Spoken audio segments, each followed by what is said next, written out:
So we said tonight we'd have a look at the miracles in Matthew, which fit beautifully onto the tree of life.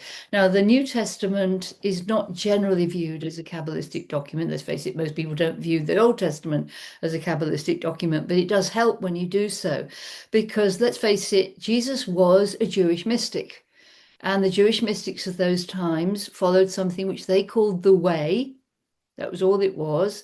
And it became known as the received way, the receiving from the Holy One, especially in the years after the diaspora, after the Romans destroyed the temple and the Jews were put into exile in 70 in the Christian era. Uh, People used to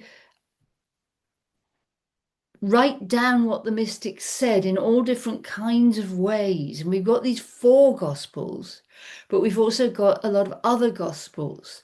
And one of the reasons that the mystical tradition teaches is that this is why we have four gospels, because it's wanted for people to see that this is a continuation of the same tradition. It's an update. And Jesus came to fulfill the law, not to change it. He came to replace the teaching of law telling us how to define love back into the original intention, which would be we use love to interpret the law. Because if you use love to interpret the law, you're not going to hand out exactly the same punishment to everybody who says they've done the same crime, because you're going to examine what was going on in there, which is why they did it. Now, I'm not saying that Jesus came here to tell people off for doing crimes, but he was certainly very involved in the cleansing out of the problems within the human psyche. The Gospel of Mark, in particular, is the one of the expelling of demons. And in the modern world, we would call those mental health problems. Most of the people that Jesus was expelling demons from had issues which we would call autism or Tourette's or bipolar. Many of the modern diseases have been there forever. But in those days, they literally thought you were possessed. And teaching on exorcism, I'm a trained exorcist. I haven't done very many, but and I've never led one. I have to own up to that. But I've been present where demons were removed. And certainly an energy was hooked out of that person. But the energy would have gone into that person because energy, like attracts like. And because our egos are pretty sentient, we're meant to be fully sentient at the point of Tiferet from the solar plexus chakra from the soul. We're meant to be using free will and fully sentient. But most of us live in our egos most of the time for the simple reason that that's where all our practices and all our habits and all our knowing of how to operate in this world exists. It's all here in Yesod, in the tribal consciousness and the training that we received very, very young. But if you're locked into Yesod, you're not going to be able to appreciate new teachings and new ways of looking at things. Now, you know me, I tend to get lost because I try and do explanations in the middle of these things. But the idea of showing that there were four gospels appeared to be really important for them to keep the foundation of the teaching clear. Of course, Christianity picked it up and ran away with it and didn't connect it back to its foundation. The very foundation of Christianity is, of course, the Hebrew Testament. And without understanding the way the Hebrew Testament was put together, you really can't understand the New Testament very well, or at least you can't understand it in a way that is open to all. There are four primary names for God in the Hebrew Testament. There are 10 in all, but they're not all deemed to be quite as important. There's Elohim, there's Yahweh, there's El Hai Shaddai, and there's Ehyeh Asher Ahyeh. I am that I am. And those are the four primary names. And those names throughout the text tell you different stories. And the Elohist text is significantly different from the Yahwist text. They've been woven together, but you can sort of start to pick them apart just gently and carefully to see that the ancient tradition was more loving than the more modern Yahwist tradition. The Elohist tradition was based on the teachings around Abraham And one of the primary teachings with Abraham was the time when the Lord, it's usually Elohim, or actually it's El Hai Shaddai who speaks to Abraham, but this one is the Lord God, so that's Yahweh Elohim, says to him, I will give you all the land that you can see for you and your descendants. And this is why the Jewish nation, or put it this way, the Zionists, think they are the only ones who have the right to the Israeli land. They forget that it was given to Abraham and his seed, and that Ishmael was also Abraham's seed. You will find justifications for this in the Zohar, in that Ishmael was conceived before Abraham was circumcised, and Isaac was conceived after Abraham was circumcised. Therefore, Isaac is the true heir, not Ishmael. And there's an awful lot that goes on about circumcision, which, of course, nowadays, if done at all, is done 8 days after the child is born. But in the very ancient days, it was a ritual to take you into manhood. Nowadays they had the bar mitzvah, but it would have been the circumcision in those days, because the whole point of it was to tell a man that he could be defeated. Because if you don't tell a man he can be defeated, you're going to get arrogance, and you're going to get warmongers. So there was a real ancient system, and there was in the indigenous cultures in the USA and in many of the cultures, that a young man must experience a ritual which involves humiliation at the time of puberty, because without that he will not be a good contributor to society.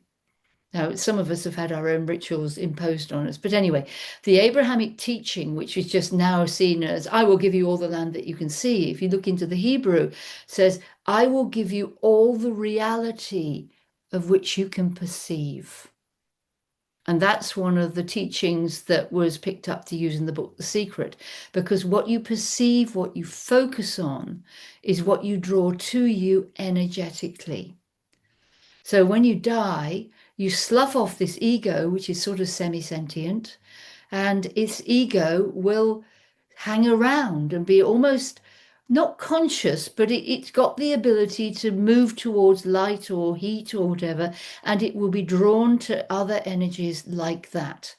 So, for example, if you're a very depressed person and you go into a hospital, you're almost certainly going to be shining a little bit of a light that says, I'm depressed, but I'm not that depressed. And the energies of the people that's been left behind will come to you and possibly feed off you. This is one of the origins of the stories of vampires. So when we say a demon or a psychological problem, they can actually be the same. I have a couple of friends who are therapists, very, very amazing healers, who can literally remove the root of the thought form from people. There's a chap called John Sarno who wrote a book called The Divided Mind. And although he's not at all spiritual, he's doing exactly the same psychologically by going into the root of people's emotional pain, helping them to pull that out and finding that their physical pain has gone as well. He's worked with backaches, headaches, sciatica, fused vertebrae, all kinds of things. My friend John down the road has taken up that work and is working very well with it. So we have clues in our Gospels and in our teaching of what the original teaching might have been trying to give us, but the human ego just likes to lock it down into something that's going to make the ego right. And you can see this in all fundamentalists. They will focus on the law, and they will focus on the letter of the law in those 4 Gospels without even understanding the nature of the Gospels. And if we look at the Gospels Kabbalistically, we have 4 at 4 different levels, which fit perfectly onto the Jacob's ladder formation of the tree. That's the one world, the Seratic psychological world, and this is the 4 worlds of 4 different levels. At the top, this is the divine world of absolute. The second one down is Berea, the spiritual world of creation.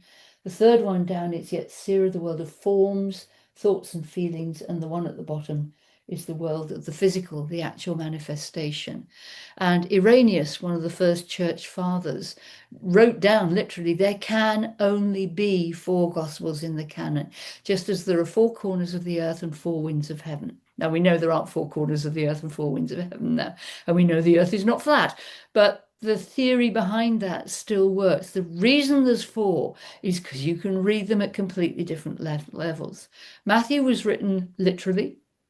Mark was written psychologically. Luke was written spiritually. And John is off with the fairies at a completely different level. John is not one of what's known as the synoptic gospels. The three of Luke, Mark, and Matthew are called synoptic because they all come from the same synopsis. And just before we started, Andrew and I were talking about that. This is supposed to be a document called Q. But quite a few modern scholars are realizing that Q was not the original document, it was the original oral teaching. So that brings us neatly back to Kabbalah. We've never ever found any physical evidence of Q existing, but the fact that the three Gospels are telling very similar stories, albeit in a different way. And we won't pick that up unless we know the Greek. But it's worth examining them for the levels that they carry. So let's start with start with Matthew, right down at the bottom. This was written for the Hebrew peoples, and it was written for the people who live very much in the physical world. It was written for the oligarchs, if you like, the powerful people, because it's very clear about Jesus' lineage and the fact that Jesus is king. The other Gospels don't go that way, but this is the one that takes Joseph's lineage, not Jesus's, which is very interesting, given that Jesus is meant to be born through parthenogenesis from the Virgin Mary. But why put the lineage through Joseph? Well, that's because the literal structure of the times was that if Joseph accepted Jesus as his son, Jesus was his son. So Jesus is a powerful king. And that's what the earthly people want, a powerful king. In the teachings of Samuel, in the king section of the Hebrew Testament, the prophet Samuel, the people come to him and say, we need a king. You're going to die quite soon and we're going to need a king. And Samuel says, well, I'll have a word upstairs. And the word upstairs comes back saying, no, they don't. They don't need a king. Tell them they don't want a king. They really don't want a king. A king will enslave their daughters and take them into war. So Samuel goes back to the people and says, you don't want a king. And they go, yeah, we do. We want a king. We want a king. We want a king. And if we look at what's happening in America at the moment, we've got another no kings protest on Saturday because we've got a guy up there who set himself up as a king because he is not capable of getting to any of the higher levels or seeing anything in the Jesus story that isn't about power. So each one of these Gospels on its own can actually be dangerous. But what is most dangerous about this is that the people who are fundamentalists, right-wing evangelicals, are reading the Gospel of John the way you're meant to read the Gospel of Matthew. They think it's physically true, and John is not. We'll get to that in a minute. So the key words in Matthew are power and righteousness. And the special insights that Matthew brings are about the kingdom of heaven. He is the only one who talks of the kingdom of heaven. The others talk of the kingdom of God. And he's doing a sort of melding between the old and the new, because the kingdom in the Hebrew Testament referred to Tiferet, and that is the kingdom of heaven. If you remember, the kingdom is the base of each of the worlds. Malkut, the word is. So the kingdom of God here is the base of Absolute, and the Tiferet, the center of Berea, and the crown of Yetzirah. And the kingdom of heaven here is the base of Berea, center of Yetzirah, and the crown of the physical.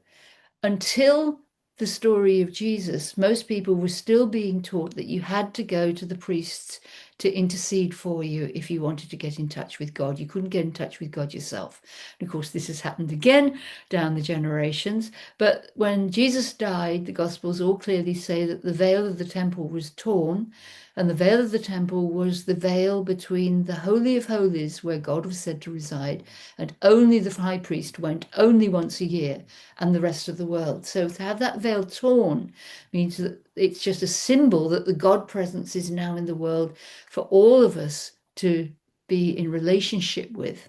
That's why Jesus called God Father, to bring him into relation. He had to call him Father. He couldn't call him Mother in those days.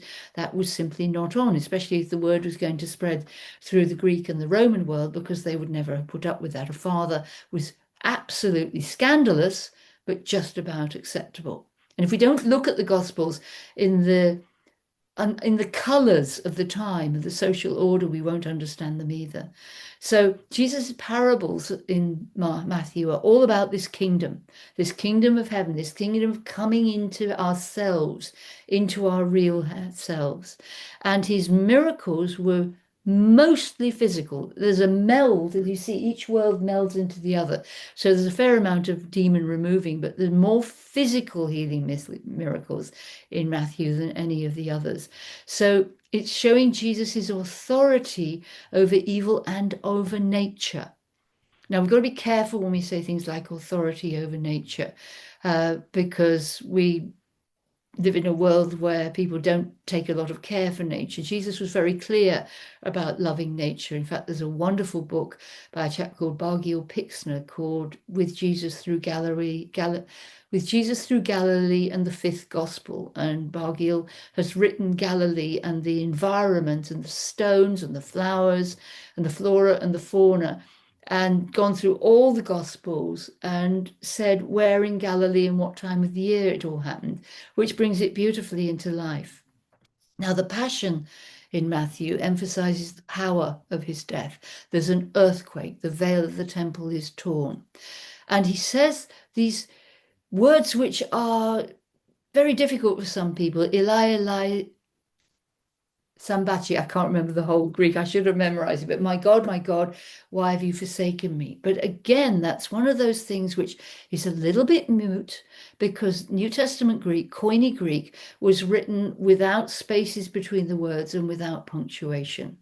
And of course, there are edits, because people, when they copied Gospels, when they copied all these texts, they didn't read it from a book or another thing, because not that many people could read. They would have a scribe reading it out, and lots of people would copy it down. So sometimes they put short forms or shorthand, and sometimes the words got changed. But there is a school of thought that Eli, Sambachi, and I wish I could remember the actual thing, but forgive me, I'm sure you can find it, could mean this is what my ministry was all about. This is the finale of what I came for.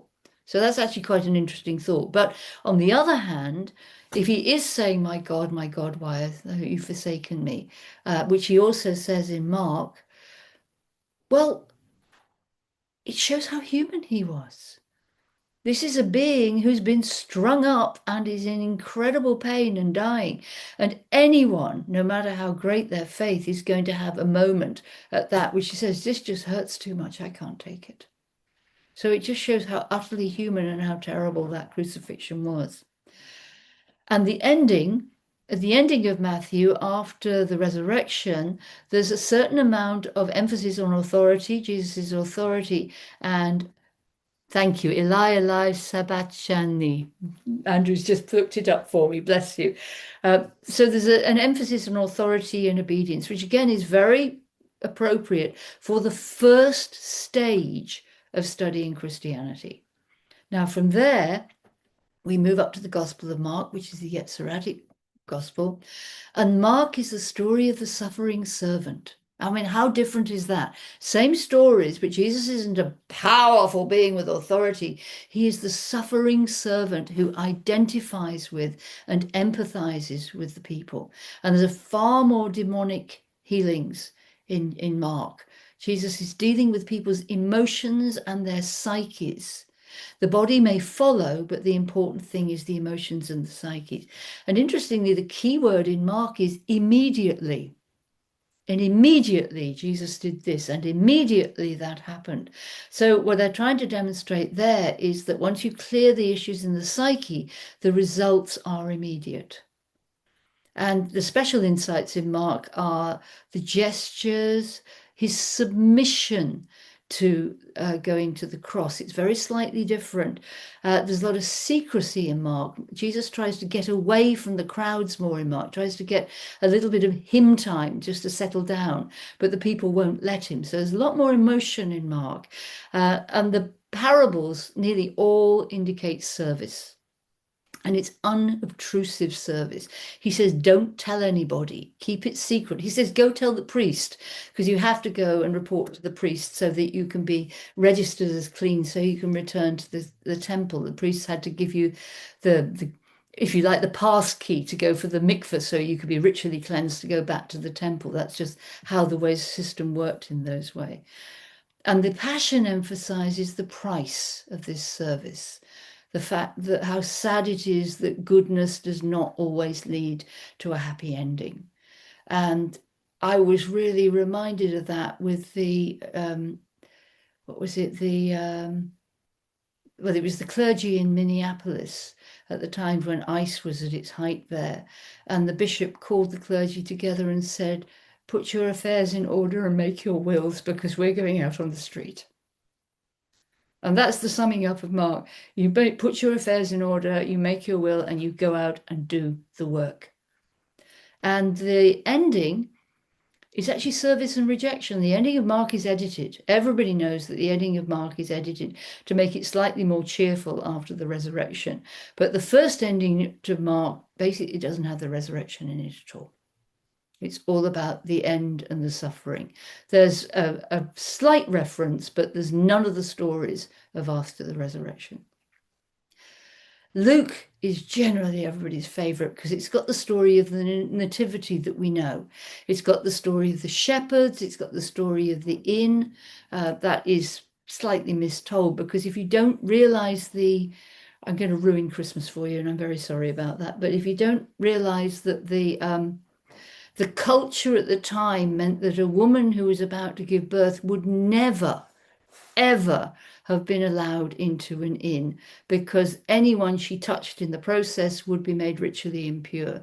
Any woman giving birth would have been sent to the kitchen or the stable, because the stable was adjoined to the kitchen.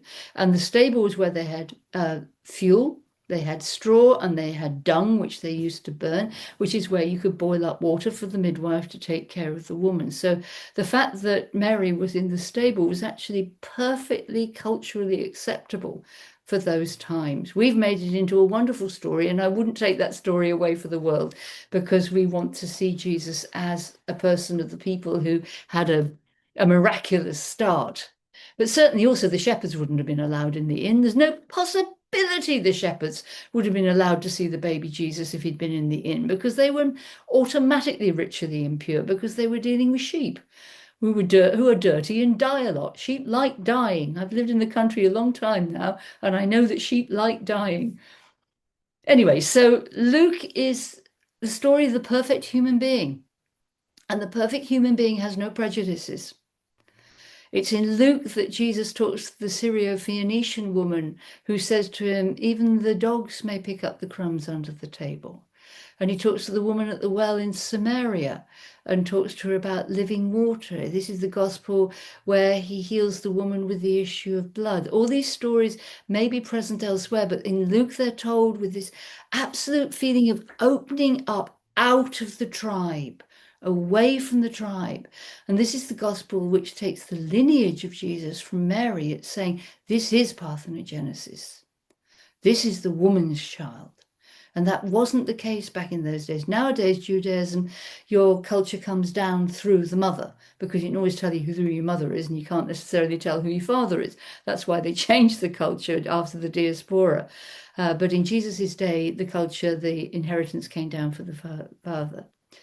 So in Matthew, the nativity is Joseph, all about Joseph and the kingly details. It's got the three wise men, the three magi coming from the east. Mark doesn't have a nativity because that isn't important at all whatsoever. This is about a suffering servant, a son of God. Mary and the shepherds and the ordinary details, the wrapping in the swaddling bands, Mary taking all of this into her heart, Mary being visited by Gabriel. Those are all in Luke.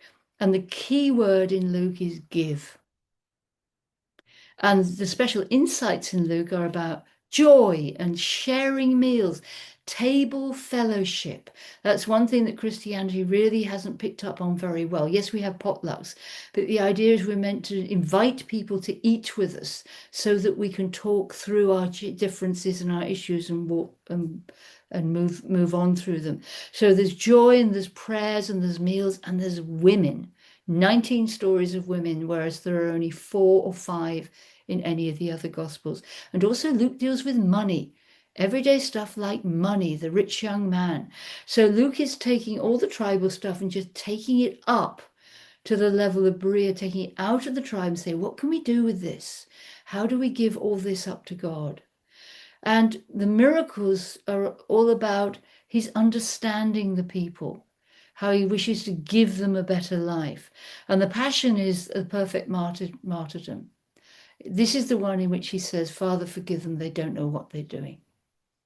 And that's a level that most of us can't get at, but it's Upper Yetzirah and the whole of Berea, which is, they don't know what they're doing. They're just stuck in Yesod. They have absolutely no idea what they're doing. It's also the one where the 2 malefactors are there. We call them thieves, but the Greek isn't specific about their crimes. And the first one says to them, if you're the Son of God, get us off this cross, which is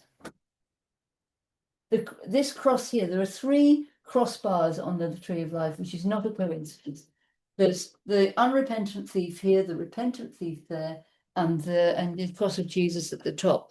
The second one, who's working at the level of the soul, says, leave him alone. We knew what we were doing. We knew that if we were caught, this was going to be what happened to us. We are completely responsible for why we're here. And then he turns to Jesus and says, please remember me when you're in paradise. And Jesus says to him, you'll be with me in paradise today. And the final saying is, the final one is when Jesus says, Father, forgive them. So it's a perfect martyrdom, and the resurrection story is all praise and joy. So Matthew's got, well, he's risen from the dead, therefore you got to listen to him. Whereas Luke is, hallelujah, this is amazing. We can do this too. So there's a whole different timbre to Luke, which people subconsciously pick up on and enjoy far more than most of the other Gospels. John is completely different because it is not the story of Jesus. John is the story of Christ. And Jesus makes it clear in one of the 7 I am sayings. He says, before Abraham was, I am. Now, that's not Jesus the man. That's the Christ consciousness. That's the existence of Christ. Now, there's all sorts of ways you can look at that. You can look at the fact that Elohim, the goddess who creates the universe, the goddesses, if you like, because she's a plural.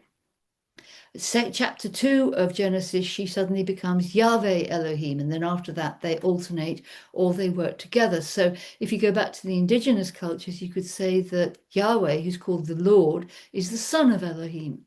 And Jesus is only referred to as Lord in the New Testament, apart from the one time when Thomas puts his finger in the wound in his side and goes, my Lord and my God, which is entirely excusable. But Jesus is Kurios, the Lord. He's never Theos, God. Never when anybody's talking to him, except for that one by Thomas. So you could say that Jesus is the son of Elohim, but actually what's more accurate is the Christ consciousness is the son of Elohim. And the Christ consciousness flows through the whole of the Bible and beyond the Bible. I'm sure there was Christ consciousness in Gandhi. There was Christ consciousness in Martin Luther King. Buddha was the Christ consciousness. Krishnamurti was the Christ consciousness. This consciousness is not a Christian thing. It's far older than that, and it can be embraced by every single one of us. When we're in Keta, the crown chakra, when we're actually deep in prayer and meditation, we will touch it for a moment or two, and it is absolutely transformative. But we generally can't hold to it. It's too high an energy. It's very hard to stay at that level, which is one of the reasons why you've got in the Hebrew Testament, you cannot look upon the face of God and live, because if you're existing at that level, you're going to move through unless you're utterly exceptional and anointed for your age. So John is talking about Jesus being the Holy Son of God. So he's the son of the creator of the universe, and creation is the first Bible because Elohim adores her creation. We need to get back to that. So Christ is the son of Elohim, and Jesus adopts that mantle. But when he's doing the 7 I ams, I am the way, the truth, the life, I am the resurrection and the life, I am the good shepherd, I am the vine, I am the bread, I am the gateway. He never just goes, I am. He goes, ego eimi, I am, I am. And my teacher, Professor David Parker at Birmingham University, who's written a book called The Living Text of the Gospels, which is a beautiful book. He said that he was also pretty sure that that is actually the man Jesus channeling the I am that I am energy, Ahir, Asher, Ahir. So the 7 I am statements are when he is speaking as Christ consciousness, which means you do not have to worship Jesus to get to the Father. You have to access the Christ consciousness to get to the Father. And as most people in spiritual work know, especially those who work with the dying, we move up the chakra system. When we start to die, we lose the will to eat. Then we start disconnecting from the everyday world.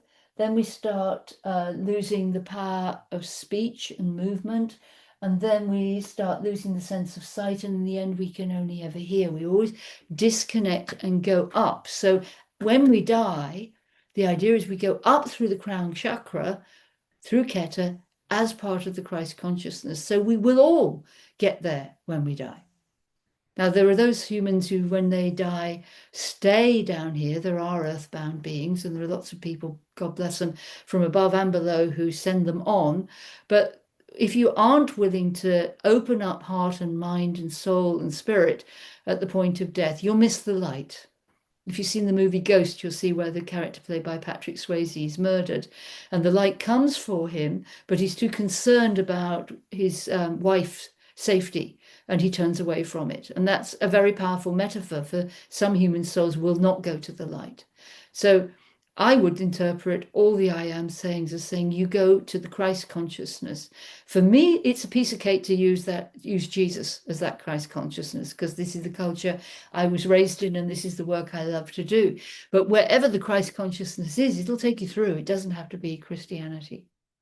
So John's key words in John are eternal life. And of course, John begins, in the beginning was the word. The word is logos, which actually in ancient Greek means it's more like to mean blueprint than word. So in the beginning was the blueprint, the Christ consciousness. And if you read that whole prologue of John as in the beginning was the blueprint, it makes a wonderful amount of sense. And the special insights in John are love and light and truth and glory and unity and belief and signs and claims and new birth. It's very much way above the other Gospels, but it's not about the literal man Jesus. There are stories about Jesus who's carrying the Christ consciousness, but the book is about Christ. And some great mystics of my acquaintance have said you are meant to read the Gospel of John as a meditation with you in the place of Jesus. So if you read it saying that whenever Jesus says I am, he's actually bringing the Christ into you. So you read it as if you were Jesus, to lift yourself up into the energetic level of this Christ consciousness. No parables in John. I've never found one. Andrew thinks there might be one. I should be very interested to find out if you can find it, Andrew, because you'll prove a lot of scholars wrong, and that would be quite funny. Moving on, but he makes clear claims. He doesn't say it's like this. The kingdom of heaven is like this. The kingdom of God is like this. He just said, this is.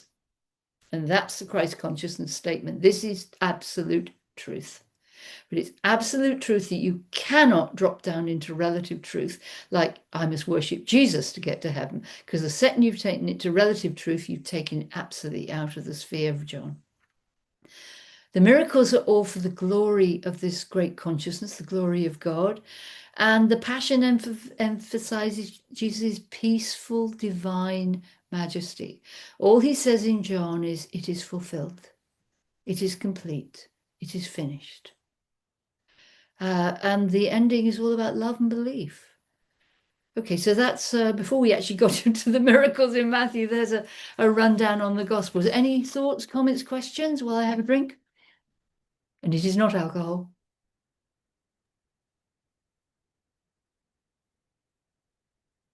Anyone? Yes, Walter. Yeah, I'm curious. We, biblical scholars now say that it's very doubtful that the Gospels were actually written by the disciples, but more likely their followers. Oh, they couldn't have been Is written that by the disciples, no. exactly? Uh, so, and did how to phrase this? Were they deliberately composed in such a way to represent what you're saying? I would Because believe so. Nobody can prove that, but the yeah, amount of Kabbalistic detail in them of the Jewish mystical tradition. And remember that we study the Toledano tradition, which is the one based on the Bible, not the most common Lurianic one, which was reformulated in the 16th century. So from our point of view, the Bible is a Kabbalistic document. So I wouldn't be at all surprised if these four were put together from the oral tradition in a way of saying, those who have eyes to see, let them see. Those who have ears to hear, let them hear. It's good stories for everybody else. yeah, And great texts always have a sort of undercurrent of something for the deep spiritual seeker to dive into. But of course, what happened later was all the other gospels were then thrown out. This all happened in the time of empire. As soon as Emperor Constantine took over Christianity in 313 and made it a religion of empire, the whole infrastructure just fell apart. Up until then, it was table fellowship, uh, communal living, sharing of resources, and then it became a religion of empire and war. So whatever other gospels there were would have been cut out because once you've got an empire running a religion, you've got law over love. yeah. I'm curious as to what would have happened if the Gospel of Mary Magdalene or Philip or even Thomas were incorporated into the Bible. I Well, can yeah, understand why they weren't, but yeah. it would have been a totally Well, different view. my one of my great teachers said to me, he said, you don't give pearls to swine. You need to find the other gospels. Mm. You need to start with a dissatisfaction with what you've got because you haven't learned to go down deeply into them because nobody's taught you how to do that. So you will go off and find the others and you'll find the fresh water and the living water in the other gospels. And if you've got any sense, you'll start realizing that this should also be in the originals. Why is this not in the originals? And then you can go back and reread the originals and see that they do all meld together very, very beautifully. Gospel of Mary Magdalene would never have made it because, apart from anything else, most of Christianity was put into place by St. Paul, who was a Roman citizen who lived under Roman law, and in under Roman and Greek law, women had no rights whatsoever. In Rome, a woman could handle the finances for her son if her husband died, but women in Rome lived under what was known as a manus, which meant that their father had the right to take their life at any point he wanted to. And when on their marriage, the father usually handed the manus over to the husband, which meant he had the right to kill his wife anytime he wanted to. And that was the basic standard of the attitude towards women. Now, we're talking middle class and aristocracy here because they're the only ones who ever got recorded. The everyday people in the marketplace probably lived much different lives with the woman having a lot more power. But when it came to the middle and upper classes, the women weren't even allowed out of the house unescorted. The Greek See, now we women know where only Islam got went out. Hmm? Sorry? fundamentalist Islamic belief still carries that And on. and what America's trying to reinstall now with taking the Yeah, vote true. away from women, that kind of thing too. Yes, I mean that's what happens with an empire religion. Yeah. But no, I think the secret in all the great traditions is we've just given you the basic groundswell. You want more? Go find it. Because I'm not feeding you anymore. There's enough here for you to do the jumping off. And if you haven't got the discipline or the desire to do the jumping off, just stick with what you've got, will you? It's not mean. It's actually saying, well, how much further do you want to go with this? Um, Another example of this is years ago, I studied Reiki. Um, back in the times when it cost an arm and a leg or actually a house to be a Reiki teacher, a Reiki master, which people really objected to, and the price came down and down and down over the years. But the original premise was quite sensible, which is you've got to be able to give everything you've got in return for this gift. You have to, it's a pearl of great price. You sell the whole of your field to have this pearl of great price. And Reiki, when it was first taught, was incredibly powerful. But now, no, not so much, been disseminated out a lot more.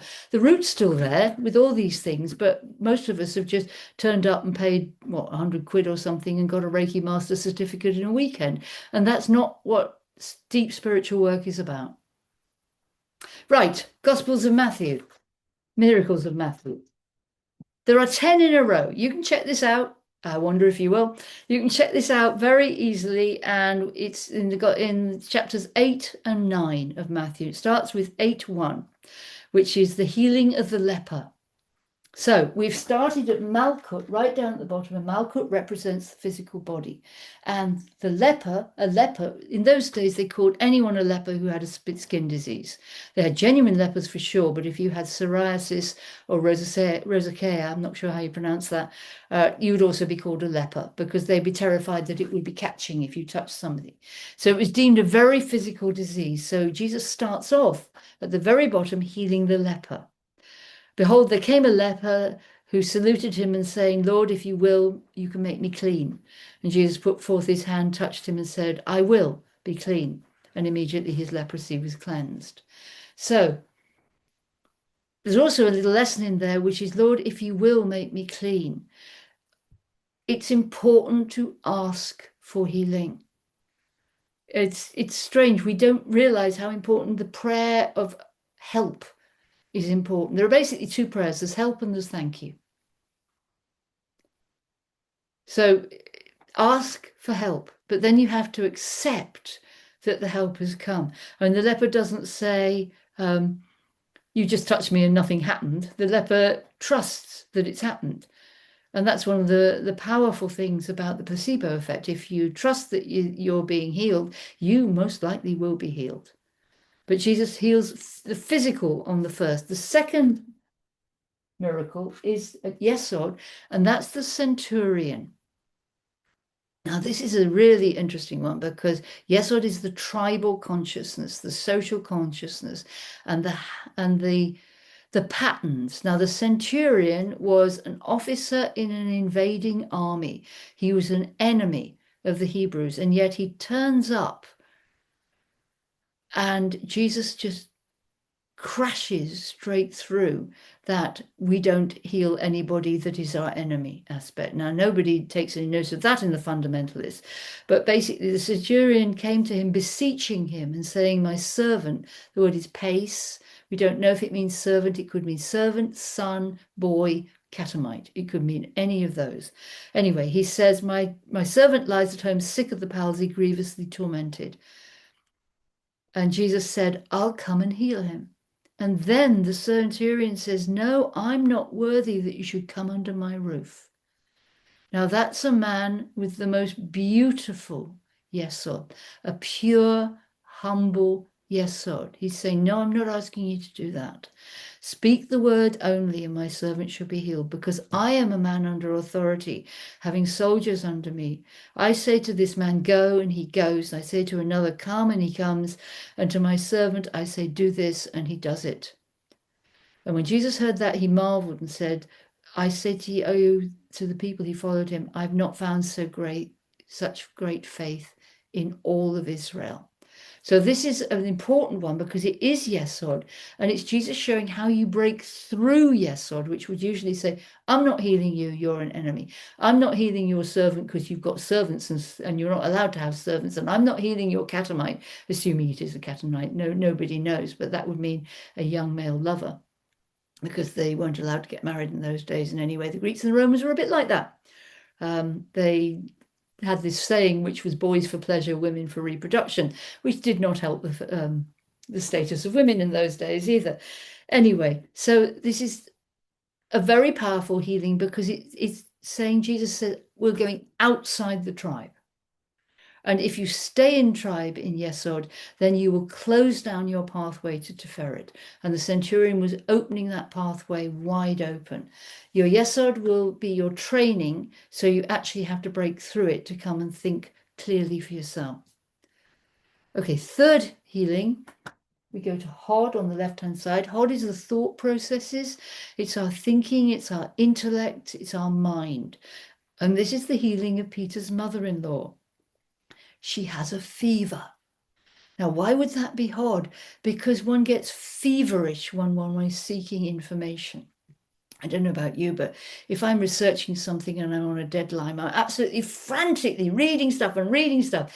And when I'm preparing a talk, I will find more and more things to read and more things to research. And in the end, you can end up being paralyzed because you've got so much information. I was working out some of the course for Thursday. And my husband came in to bring me a cup of tea and he said, "My God, have you been clearing out your drawers?" Because I got paper all over the desk. Because I was taking a bit from here and a bit from there and a bit from here and a bit from there and a bit for there. And there came a point when I was just completely paralyzed, couldn't do anything else, and I had to take dogs for a walk. So that's why Hod is the fever. It's the too much information overwhelming you and paralyzing you so you don't act. Am I making sense here? Couple of thumbs up. Good. Okay. Fourth healing is at Netzach, which is an exorcism. And it's actually many people possessed with devils. And he cast out the spirits with his word and healed all that was sick. So why would Netzach be people possessed with devils?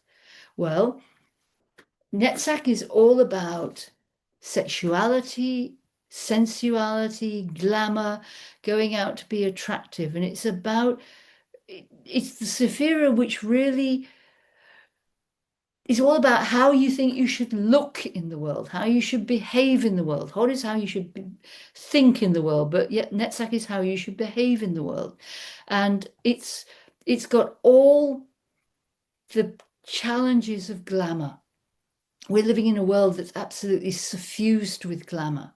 And glamour is a possession. When it's more important to you that your nails are painted and your hair is done, then you're not going to be able to get up to the kingdom of heaven. You're going to be completely focused down inside in what you look at. And that actually is a very dangerous way to be, because if your appearance is the only thing that matters to you, then you're going to be possessed by it. So that's one of the reasons why Netzach is possessed. Sex addicts are Netzachian. I was a sex addict when I was younger. I had no idea that that was it, but I can look back now and see that I was a love and sex addict. So the right-hand side of the tree is all about addiction, about more, more, more, more. So sex addiction is a possession, which is, you know, I've got to have this man or I've got to have this woman. Most paedophiles have sex obsession or sex addiction. Wouldn't like to put myself in that bracket, but it's a slippery slope along those way. And there are all sorts of different ways that you can get trapped in this idea of how you appear in the world and how it absolutely runs you. I remember when I was very, very young, my mother being virtually in tears. She was going to a Masonic do with my father, and it was a full evening dress, white tie do, and she couldn't find her gloves. And she knew in those days, back in the 1960s, a woman went out with gloves in the evening. No idea why, I must research that. But she must wear gloves. My mother couldn't find her gloves and she wasn't going to go. She was that worried about it. Anyway, we found her gloves and she was able to go. There was a slight smudge on one of them, and she was almost in hysterics about that somebody would see there was dirt on her gloves when she was going to this posh do. Can you see that becomes an obsession? An obsession is the first stage before possession. Quite often, if you're called to see somebody where you're asked to do an exorcism, there's no need for an exorcism. It's an obsession. Their mind has got so caught up with the need for this that they aren't going to be able to let go of it. So that's the Netzachian miracle. Then we have here, along here is what's known as the liminal line between Hod and Netzach. And above that is the place of individuation, which is when we go into the wilderness and everything gets really difficult. So here is where we have Jesus on the boat calming the storm. And he's also crossing away from the tribal area into the place of the Gadarene swine. He's going to a different part of the country. He's going across Galilee into a different country. So he's stepping out, stepping up into the wilderness. And this is the transformation and destruction of the demons in two men. And that is at Tiferet. The actual work is the Gadarene swine. When two men possessed with devils came out of the tombs, exceedingly fierce, so that no man might pass by that way. Now, that's another aspect of Tiferet, which is you don't go higher than that. You don't get to God. You will get the challenging of the Lucific impulse to try and turn you back from God. This is another reason why you need discipline in spiritual work. And they cried out, saying, "What do we have to do with thee, Jesus, Son of God?" So that shows that they are at Tiferet because they can perceive who this man is and saying, Son of God. And there was a good way off, and then there was a herd of swine. So Jesus basically took the demons out, put them in the swine, and the swine jumped off the cliff and drowned themselves. And everybody from that country then said, "Please leave immediately. You've just killed our livestock," because they ate pork and the Jews don't. So, but the metaphor in that is that the demonic aspect in the men who were outcast would go into the piggy aspect of this. If you've ever read Animal Farm, you'll know that the pig aspect, the psychology of the pig aspect, is actually not true to real pigs, which are very clean creatures. But it was the idea of throwing the demons out to a lower level where they could self-destroy them, they could destroy themselves.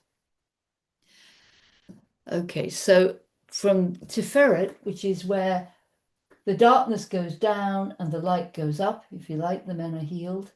And they have to go back to their village and explain. I wouldn't like to have been there at that point. But anyway, the next one, Gevurah, is the paralyzed man.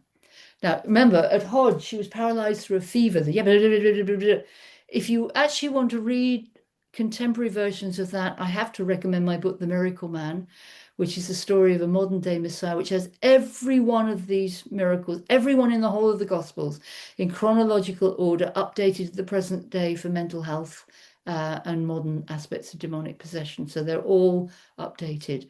That was definitely a book that was inspired in a dream and took 3 months to write, even though it's the longest book I've ever written. Anyway, so the paralyzed man, a man sick of the palsy, lying on a bed. And he didn't have faith. It was his friends who brought him. They lowered him through the ceiling, if you remember the story. So he's completely and utter paralyzed. And when you're in their left-hand side of the tree, paralysis is very easy because Gevurah is basically no. It's very important to balance out the yes of Hesed. But if you're just no to everything, you start paralyzing yourself slowly. No, I'm not going to eat well. No, I'm not going to go for exercise. No, I'm not going to improve my mind. No, I'm not going to go and worship. No, I'm not going to go and join the party. No, I'm not going to do this. And you literally close everything down into a form of paralysis. So Jesus releases that so the man can get up and walk, because the very action of walking is transformative if you're paralyzed. I mean, of course it is. You can't walk if you're paralyzed, but the metaphor is that if you get up and walk, he instructs him to get up and walk, then your will is taking you out of the paralysis as well. Across to Hesed, we have the absolute opposite, which is the woman with the issue of blood. This is the woman who's got menstrual bleeding from the uterus, which has not stopped, which means she's been ritually impure for as long as the bleeding happened. She could never go to the temple. Nobody would touch her. She couldn't marry. She couldn't have children. She would have been a complete pariah. She would have had to walk down the center of a road to make it clear that nobody must touch her. Her life would have been utter hell. But the blood, the constant flow, that is a Hesed that is not stopped. Hesed is constant expansion. It's the volcano, if you like. So that is the constant outflow, which is exhausting. Oddly enough, Hesed can equate to the deadly sin of sloth, because if you're constantly expanding, you end up being exhausted and falling apart. So she comes and touches Jesus. Now that's phenomenal that she touches him, because she's just made him ritually impure. He should literally turn around and yell at her. The disciples would have been absolutely outraged. But he just turns around and says, "Daughter, be of good comfort. Your faith has made you whole." And she was healed. So that was about her having the courage to break the law and go to this man and touch him. And his compassion, that's as Hess said. He doesn't blame her. It doesn't worry him that he now can't go into the temple for another 2 weeks and he'll have to go to the mikveh before he's permitted in again. Not one word of anger, all love. That's pure balanced Hess said. Next one, we go across to art, and this is the raising of Jairus' daughter from the dead, because the art is the window between the worlds. Once you let go of Tiferet, this relationship with the world, then you are dying. That's it. You're on the way out and you're not coming back. And by the time he gets to her, Jairus' daughter is technically dead, but her spirit hasn't gone and he's able to resurrect her. Interestingly, that these two most powerful, compassionate and raising the dead are miracles about women. Jesus had no problems with women whatsoever. Bina, this one here, the place of understanding, that's the two blind men. Now, why is it blind men? Because those who will not see are blind. If you will not understand, you're blinding yourself to whatever situation there is. They have to go up to him and he says, "Do you believe I can do this?" And they say, "Yes, we do." Well, that's their healing, because they've opened their eyes to the possibility of healing. Up until then, they did not understand that there was a possibility of healing. And this happens to so many of us. We're given a prognosis, a diagnosis, or told that we can never heal. And we take that in and that becomes our understanding. So these people actually have to go to Jesus and have to say, "Yes, I believe you can do this. I am open to a new level of understanding." And Bina is also boundaries, which would be cataracts, something over the eye or preventing the eye from seeing. And Jesus removes that so they can see. And Chokmah here, the final, the actual one of the miracles, that is a deaf and dumb man. Now, why on earth would deafness be that important? Well, deafness is the last thing that comes when we die. That's the last thing we keep, is our hearing. And also, don't forget, the whole of the Gospels are pivotal on in the beginning was the Word. In the beginning was the blueprint. So we're told that God spoke creation. And if you're deaf, you're not open to that. So it's psychological deafness. Are you not able to hear anything new? And the final miracle is just an abundance. Then we get up to Keter. When you go through the communion, the old tridentine mass climbed the tree perfectly. The modern mass, not quite so good, but you can still slip it on there. And whenever I do a mass, I juggle it around a bit. So just to make quite sure it does climb the tree, because that brings energies into a beautiful focus. So when we get up to Keter, it's go out and spread this news into the world. That's the end of the communion. You're supposed to go out refreshed and renewed to spread love of the kingdom into the world, or the realm of God, which is a modern way of saying it, which is slightly less sexist. So Jesus went out to all the cities, preaching the kingdom and healing every sickness. Okay, so there we are. Not bad timing, and that is the whole of the 10 miracles in Matthew in a row. Any thoughts?